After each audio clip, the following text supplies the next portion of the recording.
Hello students, કેમ છો બધા? ફાઇન. ચલો આગળ વધીએ. આપણે ચેપ્ટર નંબર 2માં આગળ વધી રહ્યા હતા, બરાબર. ચેપ્ટર નંબર 2ની અંદર પ્રીવિયસ લેક્ચરની અંદર તમને જે કીધું હતું ફટાફટ આપણે જોઈ લઈએ. મોનેરા તરફ આપણે આગળ વધતા હતા.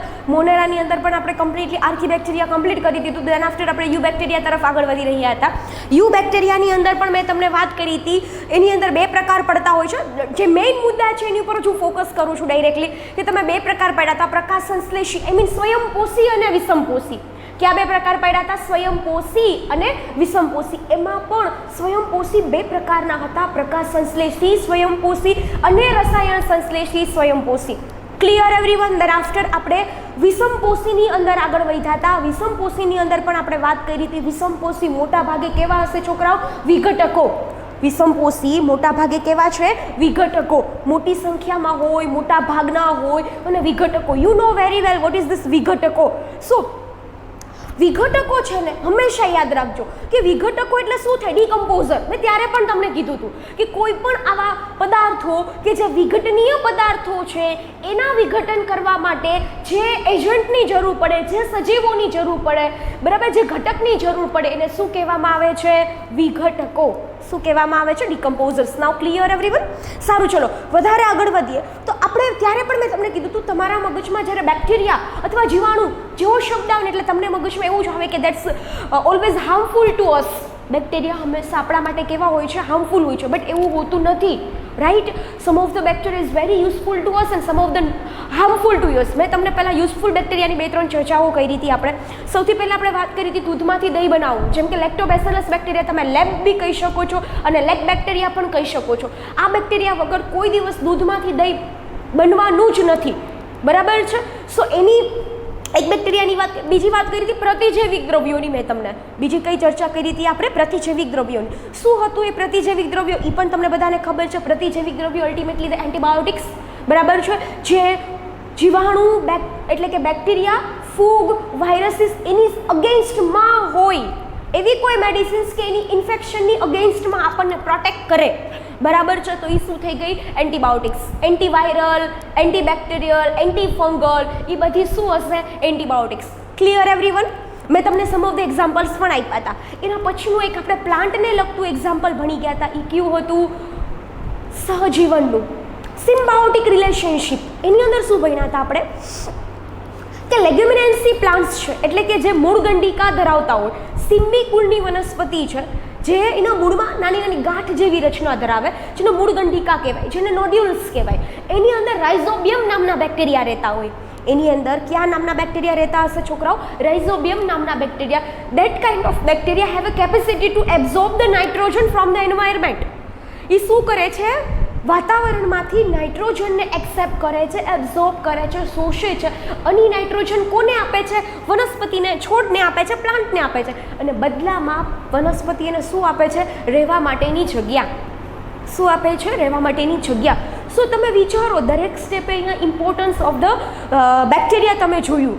સો હવે આજના સેશનમાં આપણે જઈ રહ્યા, બહુ ઇમ્પોર્ટન્ટ છે, તમને નાની નાની વસ્તુ MCQમાં પૂછાઈ શકે. અને હવે જે આજની આપણે ટર્મ્સ ભણવા જઈ રહ્યા છીએ એ કઈ છે કે જે તમને ઉપયોગી બનશે. હવે શું કહે છે? બેક્ટેરિયા, અહીંયા લખું છું, ઘણા બેક્ટેરિયા જે આપણા માટે કેવા હોય છે? રોગકારક હોય છે. જે આપણા માટે કેવા હોય છે? રોગકારક.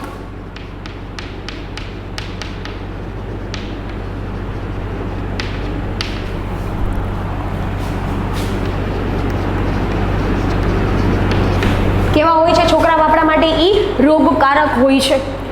ક્લિયર? સમજાઈ ગયું? એટલા ઓલું યુઝફુલ જોયું હતું, બરાબર, જે આપણને ઉપયોગી હતા એવા. પણ આ બેક્ટેરિયા એવા છે કે જે આપણને શું કરે છે? રોગકારક છે. નોટ જસ્ટ ઓનલી અસ, કે ખાલી માનવને જ ઉપયોગ મીન્સ કે નુકસાન પહોંચાડતા હોય, હાર્મ કરતા હોય એવું નહીં. આના સિવાયની વાત કરીએ, ઘણા પાક માનવ કે માનવે પોતાના કલ્યાણ માટે, માનવે પોતાના કલ્યાણ માટે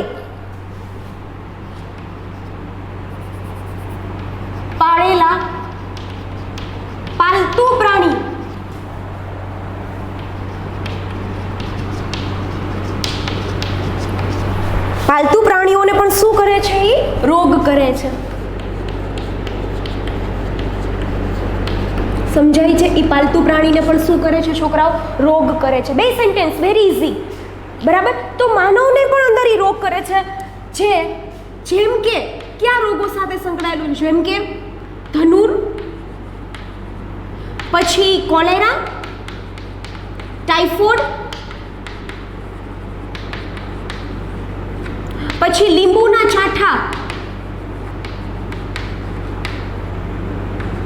આ તમારે મને ગોતીને કહેવાનું છે શું છે આ લીંબુના ચાઠા. બરાબર. એવો કોઈ ડિઝીઝ હોય, શું થાય એની અંદર એવું કાંઈ, એ તમે મને કહેજો, હોમવર્કમાં મૂકજો. I will check. હા, તો આ તમે જોજો, ધનુર છે, કોલેરા છે, ટાઇફોઇડ છે, લીંબુના ચાઠા, આ બધી એક એવા રોગો છે જે કોના દ્વારા થાય છે ભાઈ? બેક્ટેરિયા દ્વારા. કોના દ્વારા થાય છે આ બધા રોગો? બેક્ટેરિયા દ્વારા. Clear everyone? ચલો, હવે કઈ ડાઉટ? આઈ હોપ સો કે તમને નહીં રહેતો હોય કે આ બધા બેક્ટેરિયા કયા કયા પ્રકારના રોગો કરતા, અમુક છે યુઝફુલ છે, અમુક છે હાર્મફુલ છે.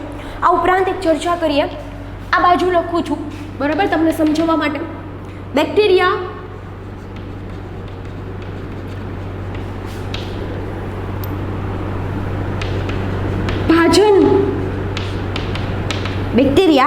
ભાજન પ્રકારનું અલિંગી પ્રજનન કરે છે.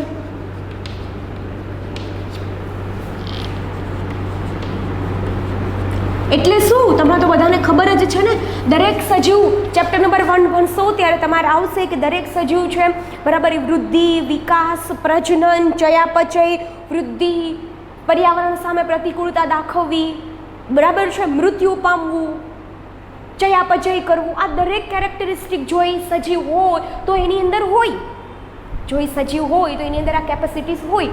સો બેક્ટેરિયા છે એને એક બેક્ટેરિયામાંથી, માતૃકોષમાંથી બીજા બેક્ટેરિયા, એક સજીવમાંથી બીજા સજીવ બનાવવા છે તો એ કયા પ્રકારની પ્રજનન પદ્ધતિ ઉપયોગ કરે છે? સો આઈ મેન્શન હિયર, એ પ્રજનન પદ્ધતિનો ઉપયોગ કરે છે અલિંગી પ્રજનન પદ્ધતિ. કઈ પ્રજનન પદ્ધતિનો ઉપયોગ કરે છે સ્ટુડન્ટ્સ? અલિંગી પ્રજનન પદ્ધતિ. બટ અલિંગી પ્રજનન પદ્ધતિ છે એ કોઈ એક સ્ટિક કરેલી વસ્તુ નથી. જેમ કે અલિંગી પ્રજનનના પણ ઘણા પ્રકાર પડતા હોય. જેમ કે અલિંગી પ્રજનન છે તો પહેલાં તો એના 4 પ્રકાર મેઇન પડતા હોય. ભાજન છે, બહુભાજન છે, બીજાણુ સર્જન છે, કલિકા સર્જન છે, અવખંડન છે, પુનઃસર્જન છે. બરાબર. એમાં તો અવખંડ અને પુનઃસર્જન બને એક જ કહેવાય, જે આપણે 11 સાયન્સની અંદર નહીં પણ 12થની અંદર વધારે ડિટેલમાં ચર્ચા કરશું. બરાબર. પણ અહીંયા તમે સમજો, અલિંગી પ્રજનન પણ કયા પ્રકારનું? સો ભાજન પ્રકારનું. ડબલ ઇન્વર્ટેડ કોમામાં મૂકજો. તમને પૂછાશે કે બેક્ટેરિયા કયા પ્રકારનું અલિંગી પ્રજનન કરે છે. સો પહેલું મેં વાત કરી, which type of that asexual reproduction is that? ભાજન. બરાબર. તો બીજું, આ તો મેં પહેલી વાત કરી, ઘણી પ્રતિકૂળ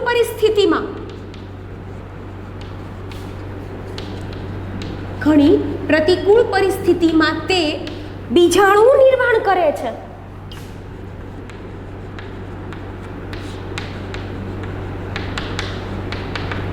ઘણી બધી પ્રતિકૂળ પરિસ્થિતિમાં તે શું કરે છે?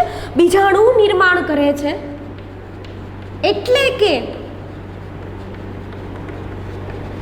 તે બીજાણુ સર્જન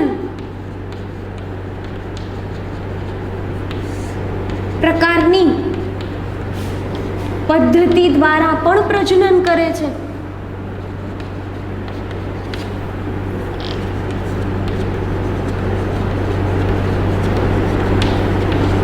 એટલે આવડા મોટો સેન્ટેન્સમાં તમારે તો 2 જ વર્ડ પિકઅપ કરવાના છે. એક તો ભાજન અને બીજું તો બીજાણુ નિર્માણ. તમારે બીજાણુ નિર્માણ એટલે શું થાય તો તમે તમારા માઇન્ડની અંદર કીપ કરીને રાખો. ભાઈ માનો કે આ બેક્ટેરિયા હોય, આ એનું શું છે? કોષ કેન્દ્ર. પણ તમને સારી રીતે ખબર છે બેક્ટેરિયા ઇઝ ધેટ આદિકોષ કેન્દ્રી. તો પર્ટિક્યુલરલી કોઈ એક જગ્યાએ એનું કોષ કેન્દ્ર નહીં હોય, કેમ કે એની અંદર કોષ કેન્દ્ર પટલનો શું હોય? અભાવ હોય. પણ માનો કે એનું ન્યુક્લિયોઇડ છે, તમને બધાને ન્યુક્લિયોઇડ શું છે એ બધાને ખબર છે. તો આ ન્યુક્લિયોઇડ હોય, એમાંથી બીજા 2, એમાંથી આમ 3, આમ ઘણા બધા શું બની જાય? અંદર ને અંદર બીજાણુ બની જાય. પણ જેવી પ્રતિકૂળ પરિસ્થિતિ પૂરી થાય, એક તો છે ને ઘણા સ્ટુડન્ટ્સ છે ને એને પ્રતિકૂળ પરિસ્થિતિ શું થાય ની જ ના ખબર હોય. પ્રતિકૂળ પરિસ્થિતિ એટલે અનફેવરેબલ કન્ડિશન. તમારા ઘરે એમ એકાદ બે રૂમ હોય અને તમારા માનો કે એક રૂમમાં બધા હોય ને બીજા રૂમ તમે તમારા રીડિંગ માટે રાખતા હોય અને એમાં બહુ બધા ગેસ્ટ આવ્યા હોય ને તમારો રૂમ ને તમારી વસ્તુ વાપરતા હોય તો તમે અને અથવા એ તમારા માટે અનકમ્ફર્ટેબલ વસ્તુ થાય, અનફેવરેબલ, અથવા તમે કોઈ એવી જગ્યાએ જ્યાં ગયા છો જ્યાં તમને પસંદ નથી તો એ તમારા માટે કેવી કન્ડિશન થઈ ગઈ? Unfavourable condition. જેમ જુઓ અત્યારે લીલ, અત્યારે ચોમાસું ચાલુ છે તો ગમે ત્યાં લીલ સેવાળ જામી જશે.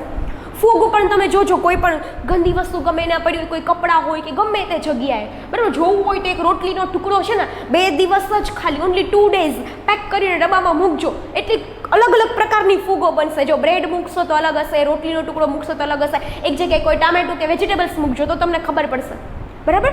સો આમ બધાની કેમ કે આ બધાની ફેવરેબલ કન્ડિશન છે. મોન્સૂન બધાની કેવી કન્ડિશન છે? ફેવરેબલ કન્ડિશન છે. સો અહીંયા હું શું કહેવા માગું છું કે બીજાણુ સર્જન ક્યારે કરે? કે જ્યારે પ્રતિકૂળ પરિસ્થિતિ હોય. એટલે પ્રતિકૂળનો મિનિંગ ઘણા લોકો અનુકૂળ કાઢે, એવું ન કરતા, એના કરતાં ટોટલી અપોઝિટ કાઢવાનું છે તમારે. પ્રતિકૂળ પરિસ્થિતિ એટલે કે અનફેવરેબલ કન્ડિશન હોય, એટલે કે બાહ્ય એન્વાયરમેન્ટ છે એના માટે કેવું છે? યોગ્ય નથી. કઈ પ્રક્રિયા માટે? પ્રજનનની પ્રક્રિયા માટે યોગ્ય નથી. ત્યારે આવા સજીવો એટલે કે બેક્ટેરિયા જેવા સજીવો શું કરે છે? બીજાણુ. તો અહીંયા તમે જો બીજાણુ બન્યા, પણ જેવી ફેવરેબલ કન્ડિશન આવી, જેવી અનુકૂળ સ્થિતિ આવી એટલે એની ઉપરનું જે લેયર છે એ શું થાય? તૂટી જાય, બ્લાસ્ટ થઈ જાય, નાથી બ્રેક થઈ જાય અને આની અંદરથી બધા જ બીજાણુઓ શું થઈ જશે? મુક્ત થઈ જશે. બધા જ બીજાણુઓને શું થઈ જશે? મુક્ત થઈ જશે. સો આ થઈ ગઈ તમારી બીજાણુ સર્જન પદ્ધતિ. સિમ્પલ એક વર્ડમાં એ કહી શકતી હતી કે ખાલી બીજાણુ સર્જન કરે. બટ હું એવું ઈચ્છું છું કે તમે કોઈ પણ ટર્મ્સને ગોખો નહીં. તમારા મગજમાં જ્યારે બીજાણુ વર્ડ આવે એટલે તમને ખબર હોવી જોઈએ ભાઈ કે આ બીજાણુ સર્જન શું છે. સો નાઉ 2 મેથડથી વિભાજન અને બીજાણુ નિર્માણ પ્રકારે અલિંગી પ્રજનન કરે છે. જો સમજો, both this method is asexual reproduction, both this method is that અલિંગી પ્રજનન. તો હવે શું કહે છે સમજીએ આગળ.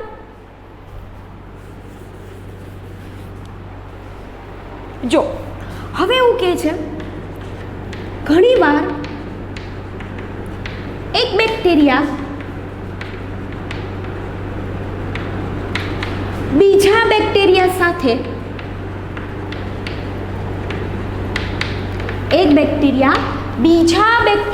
સાથે જોડાઈને ડીએનએની શું કરે છે?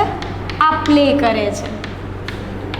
અને આવી રીતે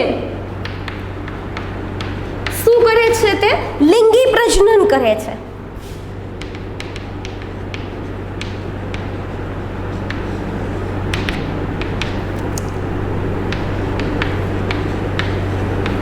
આવી રીતના તે શું કરે છે? લિંગી પ્રજનન. Can I repeat this things at your? Actually જો તમે 8મું ચેપ્ટર ભણ્યા છો ત્યાં તમે લોકો ભણ્યા છો પિલ્લી અને ફિમ્બ્રી, રાઈટ? પિલ્લી અને શું ભણ્યા છો? ફિમ્બ્રી. 3 વસ્તુ તમે ત્રણ ઉપાંગો ભણ્યા હતા, પિલ્લી, ફિમ્બ્રી અને કશા. સો કશાનું કામ તો પ્રચલન અને હલનચલન સાથેનું હતું. What about that fimbriae? બરાબર. તો અહીંયા શું થાય છે? માનો કે અહીંયા એક બેક્ટેરિયા છે, અહીંયા બીજું બેક્ટેરિયા છે, એની ઉપર શું આવેલી છે? એની ફિમ્બ્રી આવેલી હોય. સો એ શું બનાવે? સેતુ. Bridge in between 2 different bacteria. એ 2 બેક્ટેરિયા વચ્ચે શું બનાવે છે સ્ટુડન્ટ્સ? બ્રિજ બનાવે છે, સેતુ બનાવે છે. સો અહીંયા એનું ખુદનું ડીએનએ છે, અહીંયા બીજા બેક્ટેરિયાનું ડીએનએ છે. અહીંયાથી અહીંયા ટ્રાન્સફર કરશે અને અહીંયાથી આપ-લે કરશે, બરાબર. અથવા ખાલી આપશે અથવા ખાલી લેશે, બરાબર. પણ આ જે પ્રોસેસ થઈ એને કહેવાય સંયુગ્મન, કન્જ્યુગેશન ઇન ઇંગ્લિશ.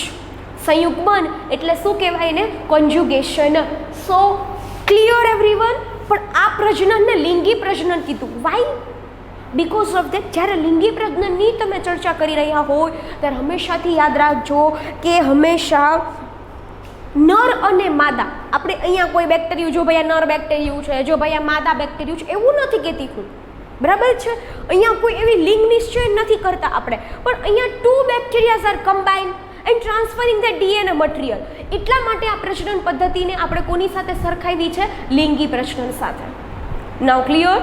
સો બેક્ટેરિયા કયા પ્રકારની પ્રજનન પદ્ધતિ સાથે સંકળાયેલા છે, બરાબર? એ તમને ખબર પડી ગઈ.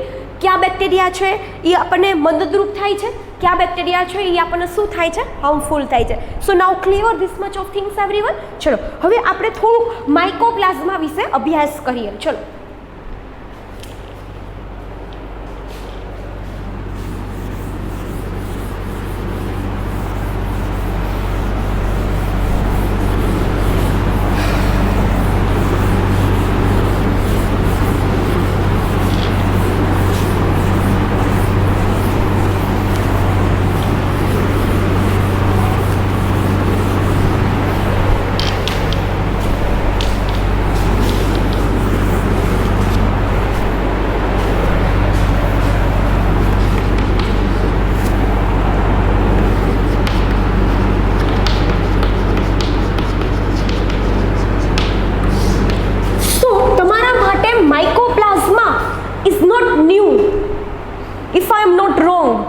માઇકોપ્લાઝ્મા તમે ચેપ્ટર નંબર 8ની અંદર ઓલરેડી ભણી ગયા છો.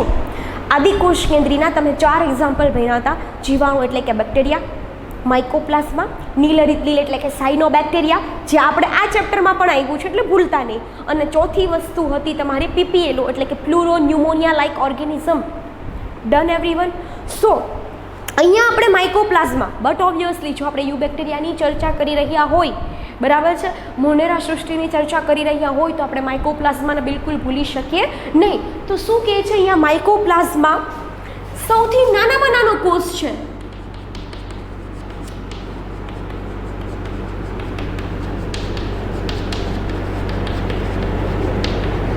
શું છે છોકરાઓ, ત્યારે પણ તમે આ ટર્મ્સ ઉપર જ ફોકસ કર્યું હતું કે સૌથી મોટો કોષ તમે કીધું હતું શાહમૃગનો અંડકોષ, તો એના કમ્પેરિઝનમાં સૌથી નાનો કોષ તમે કોનો કીધો તો માઇકોપ્લાઝ્મા. એક આદિકોષ કેન્દ્રી કોષ છે, બરાબર, કે તમે એને બેક્ટેરિયા જ કહી શકો છો, કે જે કેવા છે સૌથી નાનામાં નાનો કોષ છે. શું એની ખાસિયત છે? એક તો એ સંપૂર્ણપણે કોષ દિવાલ વિહીન છે, જે તમારા માટે નવું છે. સમજાણું, જે સંપૂર્ણપણે કેવું છે, કોષ દિવાલ વિહીન છે. સમજો.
સમજો શું કહે છે અહીંયા, માઇકોપ્લાઝ્મા વિશે સૌથી નાનામાં નાનો કોષ છે, સૌથી નાનામાં નાનો કોષ છે. પછી શું કહે છે, સેકન્ડ વન, સંપૂર્ણપણે કોષ દિવાલ વિહીન, એટલે કે એમાં કોષ દિવાલ હોતી નથી. તેના આફ્ટર એક કોષી છે, એ તમને ખબર નહીં, લીટી વધારવા માટે અંદર બધા મોનેરામાં આવતા દરેક સજીવો કેવા છે, આદિકોષ કેન્દ્રી છે, અને એક કોષી છે એટલે તો તમે એને મોનેરામાં મૂક્યા છે, તમને ખબર જ છે. પછી શું કહે છે, ઓક્સિજન વગર પણ રહી શકે છે. આ સૌથી ઇમ્પોર્ટન્ટ વસ્તુ છે. સંપૂર્ણપણે ઓક્સિજન ન હોય, તમે લોકો બહુ જલ્દી તમારા 14મા ચેપ્ટરની અંદર જારક શ્વસન અને અજારક શ્વસન ભણશો ત્યારે પણ તમારે અમુક એક્ઝામ્પલ્સ યાદ રાખવા પડશે, પણ ત્યારે આપણે પ્લાન્ટ્સને લગતું કે હ્યુમન બીંગ્સને લગતું વધારે ચર્ચા કરશું, બરાબર. પણ તમારે ભૂલવાનું નથી કે આ બેક્ટેરિયા એવા છે જે સંપૂર્ણપણે ઓક્સિજન વગરની સ્થિતિમાં પણ રહેવા માટે કેવા હોય છે સ્ટુડન્ટ, સક્ષમ હોય છે. ડન. આગળ વધીએ. માઇકોપ્લાઝ્મા ઘણી વનસ્પતિ અને પ્રાણીઓ માટે કેવા છે, રોગકારક છે. એ તમને ખબર પડી જાય, બરાબર. ડિઝીઝ કોઝ કરતા હોય, ડિસઓર્ડર્સ કોઝ કરતા હોય, બરાબર છે, એવા છે આ આપણા માઇકોપ્લાઝ્મા. સો અહીંયા એક ગુડ ન્યૂઝ એ છે કે તમારું અહીંયા મોનેરા સૃષ્ટિ કમ્પ્લીટલી શું થઈ જાય છે સ્ટુડન્ટ્સ, કમ્પ્લીટ થઈ જાય છે, પૂરું થાય છે. દેન આફ્ટર હવે આપણે કી તરફ આગળ વધી રહ્યા છીએ, પ્રોટિસ્ટા સૃષ્ટિ તરફ. તમને ખબર છે ટોટલ તમારે 5 સૃષ્ટિ છે. ઇન ધીસ ચેપ્ટર તમારે ટોટલ 3 સૃષ્ટિ ભણવાની છે. સૃષ્ટિ મોનેરા, સૃષ્ટિ પ્રોટિસ્ટા અને ફુગ સૃષ્ટિ. ચોથું ચેપ્ટર તમારું, ત્રીજું ચેપ્ટર હશે વનસ્પતિ સૃષ્ટિ અને તમારું ચોથું ચેપ્ટર હશે પ્રાણી સૃષ્ટિ. That is the 5 kingdom given by the R.H. Whitaker, right? So અહીંયા તમને એવું કહેવામાં આવે છે કે અહીંયા જે તમારી હવે તમને કોઈ એમ કહેશે મોનેરા સૃષ્ટિ, ચલો તો એની અંદર બેક્ટેરિયાના શેપ કઈ રીતના રહી શકે છે, કઈ સ્થિતિમાં રહી શકે છે. એક તો એની પાસે પરપોષી છે, અમુક છે વિષમપોષી છે, અમુક છે મૃતોપજીવી છે, અમુક છે સ્વયંપોષી છે. સ્વયંપોષી હોવા છતાં આઈધર સમ ઓફ ધ પ્રકાશ સંશ્લેષી, સમ ઓફ ધ રસાયણ સંશ્લેષી. આ ઉપરાંત એની જે નેચર છે એના આધારે તમે એને 2 ગ્રુપમાં ડિવાઈડ કર્યા હતા. ક્યાં? આર્કીબેક્ટેરિયા અને યુબેક્ટેરિયા. આર્કીબેક્ટેરિયા કમ્પ્લીટલી વિપરીત પરિસ્થિતિમાં રહેવા માટે સક્ષમ હોય છે, એક્સ્ટ્રીમ કન્ડિશનની અંદર રહે છે, જેની અંદર મિથેનોજન્સ કરણ ભૂમિમાં રહેતા હોય એવા હેલોફિલિક બેક્ટેરિયા, એસિડોફિલિક બેક્ટેરિયા, થર્મોએસિડોફાઇલ્સ, એ બધા તમને ખબર છે. બાયોગેસનું ઉદાહરણ સાથે આપણે ચર્ચા કરી ગયા હતા. એના આફ્ટર આપણે યુ બેક્ટેરિયા ભણ્યા હતા. એની અંદર પણ કશા પક્ષમની રચના આવેલી હોય છે, ઘણામાં ન પણ હોય, ચલિત હોય, ઘણા અચલિત હોય. આ ઉપરાંત પ્રકાશસંશ્લેષી સ્વયંપોષી અને વિષમપોષી. અને સ્વયંપોષીની અંદર આપણે 2 ડિવિઝન કર્યા હતા. અભિકોષવાળું ઉદાહરણ યાદ રાખજો, એના વિના નો સ્ટોક. ક્લિયર? એના પછી આપણે આ વિષમપોષી એટલે કે પરપોષી બેક્ટેરિયાની ચર્ચા કરી ગયા અને છેલ્લે આપણે માઇકોપ્લાઝ્મા જોયું. એની સાથે આપણે સૃષ્ટિ મોનેરાને શું કરીએ છીએ? પૂર્ણ કરીએ છીએ અને સૃષ્ટિ પ્રોટિસ્ટાની શરૂઆત કરીએ છીએ. બરાબર? ચલો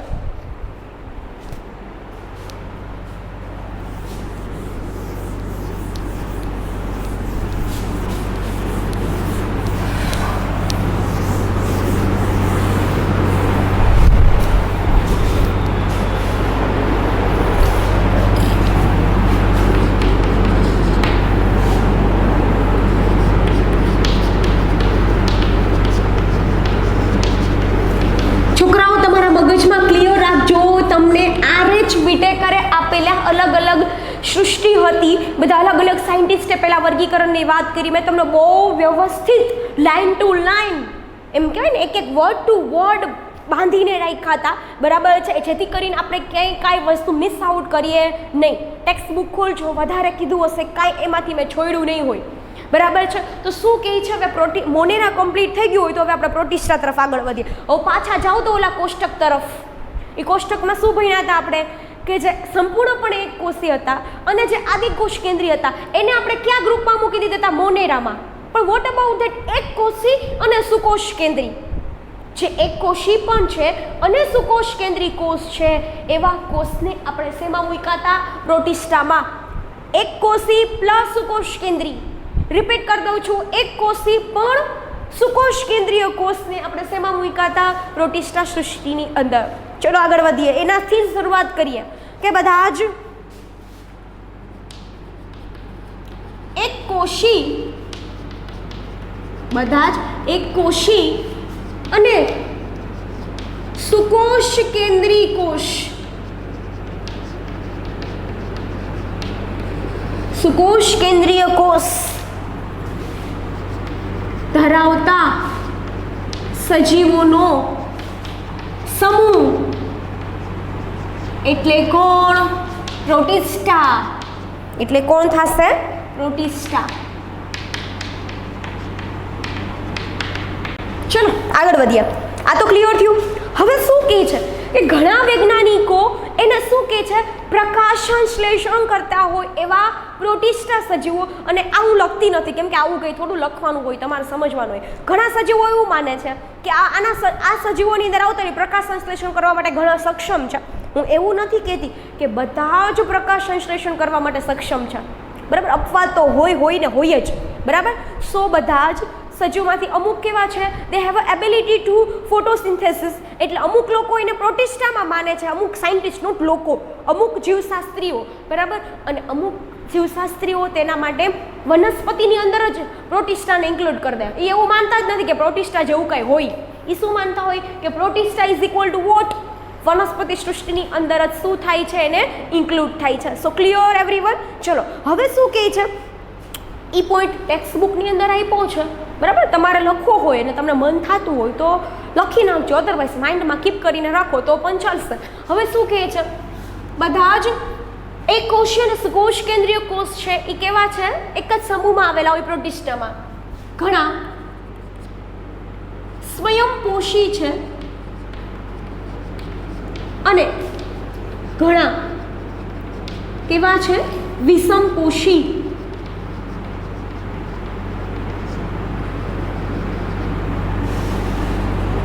ઘણા કેવા છે? સ્વયંપોષી છે અને ઘણા કેવા છે? વિષમપોષી સજીવો છે.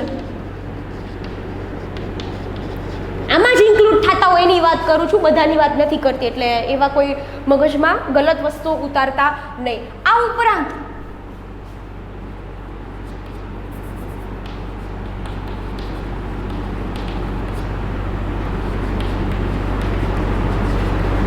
પ્રોટિસ્ટાના સજીવો સ્પષ્ટ કોષ કેન્દ્ર,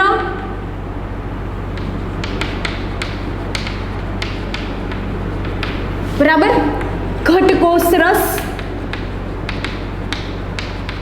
સુવિકસિત અંગિકાઓ, શું કહું છું હું?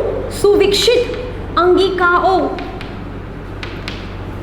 ધરાવતા કોષ છે. સુવિકસિત અંગિકાઓ ધરાવતા કોષ છે.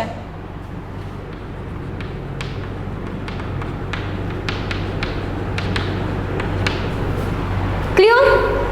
ડાઉટ? No doubt? કેમ કે આમાં મારે શું કહેવાનું? એની પાસે કેવો કોષ છે કે સ્પષ્ટ કોષ કેન્દ્ર હોય, સ્પષ્ટ કે ઘટ કોષ રસ હોય, અંદર વિવિધ પ્રકારની અંગિકાઓ આવેલી તો છે પણ ડેવલપ પણ પ્રોપરલી થયેલી છે. ઓકે, હવે જોઈએ બીજી વસ્તુની ચર્ચા કરીએ. બરાબર. સો પ્રોટિસ્ટા ના સજીવો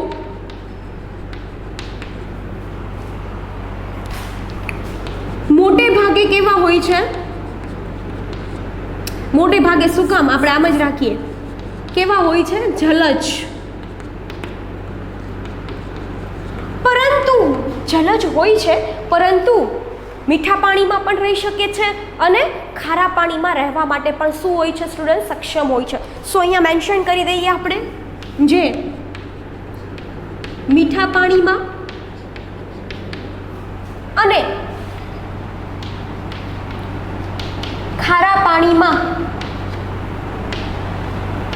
અથવા તમે દરિયાઈ કહેશો તો પણ ચાલશે, મીઠા પાણીમાં અને ખારા પાણીમાં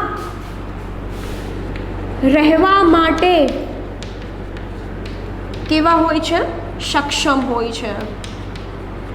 ઓકે, આ તો તમે એના કોષની વાત કરી, પોષણ પદ્ધતિની વાત કરી, પછી જેના નિવાસ સ્થાનની વાત કરી, એના ઇન્ટરનલ સ્ટ્રક્ચરની વાત કરી. વોટ અબાઉટ ધ પ્રજનન પદ્ધતિ? બરાબર. પ્રોટિસ્ટા સજીવો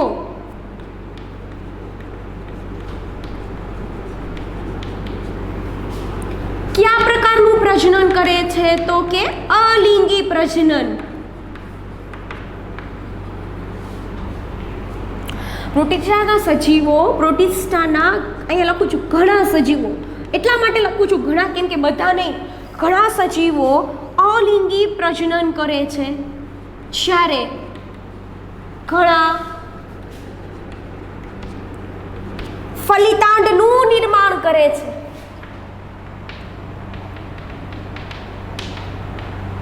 જ્યારે ઘણા શેનું નિર્માણ કરે છે? ફલિતાંડનું શું કરે છે? નિર્માણ કરે છે.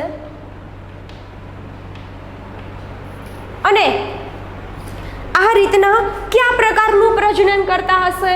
તો કે લિંગી પ્રજનન કરતા હશે.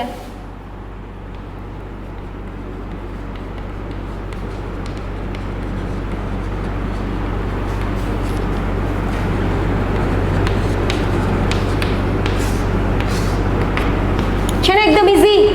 બરાબર. આઈ મીન બે પ્રકારના પ્રજનન સાથે સંકળાયેલું છે. લિંગી પ્રજનન પણ કરે છે, અલિંગી પ્રજનન પણ કરે છે. ફલિતાંડ તમને લોકોને સમજાવ્યું હશે મેડમે, બરાબર. એક નર હોય, એક માદા હોય, જ્યારે એના જન્યુઓ બનતા હોય, જન્યુઓ જોડાય, બંને એકકીય જન્યુઓ જોડાય, આ બાજુથી એન, આ બાજુથી એન, 2N યુગ્મનજ ફલિતાંડ કે ઝાયગોટ એ બનાવતું હોય. તો જ્યારે ફલિતાંડ બનાવવું એ કોની ખાસિયત છે? લિંગી પ્રજનનની. કોની ખાસિયત છે સ્ટુડન્ટ્સ? લિંગી પ્રજનનની. સો now clear everyone. But Protista સમુદાયને, નોટ સમુદાય બટ પ્રોટિસ્ટા સૃષ્ટિને સરળતા ખાતર આપણે ટોટલ 1 2 3 4 ને 5 એવા 5 સમૂહમાં શું કરશું? ડિવાઈડ કરશું. અહીંયા મેં તમને એની બધી ચર્ચાઓ કરી દીધી છે, એક વખત રીડ કરશો તો પણ તમને શાંતિથી આવડી જશે. હવે શું છે કે કયા સમૂહમાં પ્રોટિસ્ટાને ટોટલ 5 અલગ અલગ સમૂહમાં વિભાજિત કરી દીધા, એની રચના, એના નિવાસસ્થાન, એની પ્રજનન પદ્ધતિના બેઝિસ ઓન.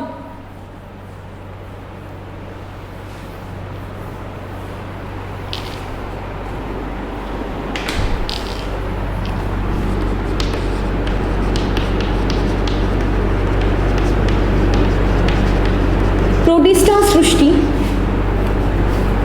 એક તો મેં ક્રાઇઝોફાઇટા, બીજું છે ડાયનોફ્લેઝેલેટ, ત્રીજું છે યુગ્લિનોઇડ્સ, ચોથું છે સ્લાઇમ મોલ્ડ અને ફિફ્થ વન છે પ્રજીવ, જેની સાથે તમે સૌથી વધારે પરિચિત છો. તમારા માટે 2 વર્ડ સાવ નવા છે ને, એકદમ કદાચ સાઉન્ડ એવું કરે છે ને તમને એમ અઘરું લાગે કે ઓહો મેડમ આ કેમ યાદ રહેશે આમ તેમ. હું જ્યારે સાંભળતી પહેલી વખત મેં સાંભળ્યું હતું ત્યારે મને એવું થતું હતું કેમ કે આમ જોવા જાવ તો તમે જ્યારે ગુજરાત બોર્ડની ઓલ્ડ ટેક્સ્ટ બુક ભણશો ત્યારે તમને આટલી બધી કોઈ ચર્ચા કરી જ નથી. So how much you are lucky because of that some of the MCQ in NEET આ ટાઈપના પોર્શનમાંથી પૂછાતા હોય તો અત્યાર સુધી નહોતું આવતું, તો હવે તો તમારી ટેક્સ્ટ બુકમાં જ છે, બરાબર.